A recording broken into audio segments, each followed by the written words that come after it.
8 months, this is the next one I got. Somewhere over here on this screen right here. The next one that I got was the van.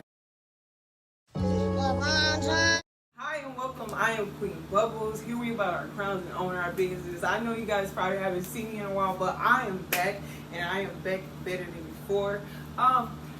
As I was doing my thing, I realized you guys asked me a question like, how do I transport these things? Is there any mandatory laws when you actually transporting all of the equipment? Give me a second, I'll be right back, and then we'll get right in. Now, to answer your question when it comes to is it mandatory for you to have a larger vehicle, I say no, because I started off with this one right here. It's gonna come up on the screen somewhere, and I did this for almost 7 months, driving in a smaller car. So it's very doable. It depends on how much equipment you have. When it comes to laws, you don't actually have to, it's no laws saying that you have to actually have a van, no, when it comes to your party rentals. But when you're taking on more customers, it's good to upgrade to a van. So after 8 months, this is the next one I got. Somewhere over here on this screen right here. The next one that I got was the van. So far, I bought this one for $1,500.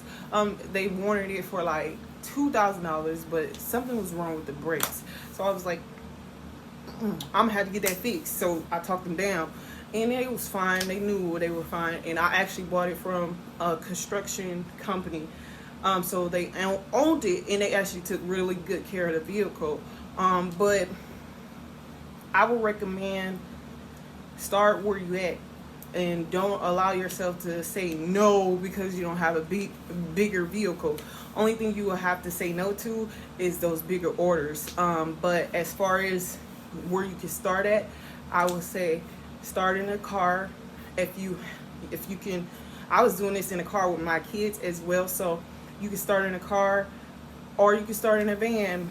And if you want to look for a van, look for the owning companies, like construction companies, people that actually take care of the car.